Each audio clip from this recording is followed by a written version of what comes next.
Assalamualaikum warahmatullahi wabarakatuh. Saudara sekalian, pada kesempatan ini saya ingin berbagi kepada saudara sekalian bagaimana untuk meraih impian-impian kita dengan gagasan-gagasan besar yang harus kita lakukan. Gagasan besar yang harus dilakukan oleh seorang pemimpin untuk meraih impiannya.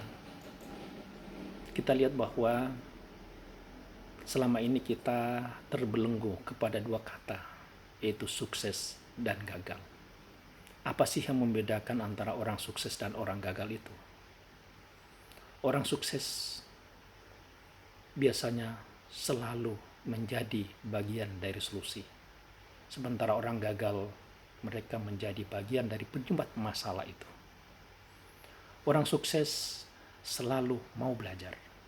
Sementara orang gagal merasa sudah pintar. Orang sukses, saudara sekalian, selalu melihat dan menemukan peluang di setiap masalah. Sementara orang gagal biasanya melihat masalah di setiap peluang. Orang sukses, saudara sekalian, bagaimana dia menjaga komitmen dan bisa dipercaya. Sementara orang gagal hanya janji palsu dan tidak pernah menepatinya. Orang sukses selalu proaktif mencari peluang dan senang jika diberi pekerjaan dan tugas yang lain. Sementara orang gagal hanya akan melempar tanggung jawab dan menghindar dari pekerjaan-pekerjaan berat. Saudara sekalian, orang sukses suka membantu orang lain, tidak takut kompetisi, dan sukses bersama menjadi tujuan utamanya. Sedangkan orang gagal adalah cenderung ingin meraih kemenangan dengan menjatuhkan orang lain. Atau kita kenal SMS, senang melihat orang lain susah. Orang sukses jika salah, mengaku salah dan berusaha memperbaiki kesalahannya. Sedangkan orang gagal tidak mau disalahkan, bahkan cenderung menyalahkan orang lain. Pada kali ini saya ingin berbagi definisi sukses itu sebenarnya apa ya. Sukses itu utamanya bukan tentang berapa banyak uang yang Anda dapatkan. Bukan juga tentang mobil atau rumah mewah, tentang jabatan dan ketenaran. Utamanya adalah bahwa Anda setia melakukan yang terbaik sesuai bakat dan talenta yang Allah percayakan. Bahwa kemudian Anda mendapatkan uang, ketenaran dan jabatan itu adalah buah kesetiaan Anda. Tetapi buah itu tidak boleh menjadi tujuan utama Anda. Saudara sekalian, kalau kita coba untuk membagi filosofi dasar dari success triangle, tidak ada seorang pun yang pernah dibayar berdasarkan waktu, melainkan berdasarkan nilai atau kontribusi yang diberikan kepada divisi, perusahaan, industri, pasar, dunia pendidikan, dan dunia usaha lainnya.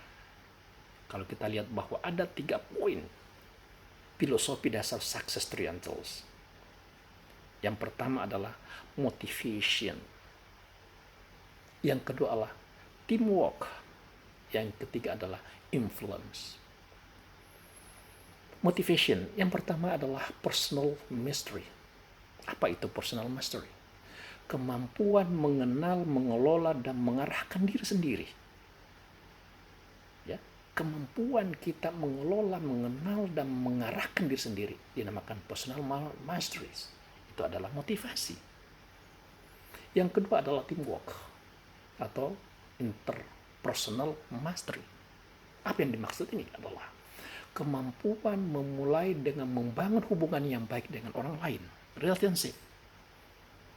Bagaimana kita mampu membangun hubungan dengan orang lain, membangun komunikasi yang baik dengan orang lain.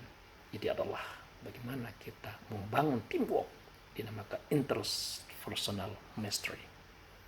Yang ketiga, saudara sekalian, adalah influence, leadership mastery. Apa itu leadership mastery? Adalah kemampuan melakukan perubahan dan mencapai visi dengan hasil yang terbaik. Kemudian melahirkan kepemimpinan yang kuat.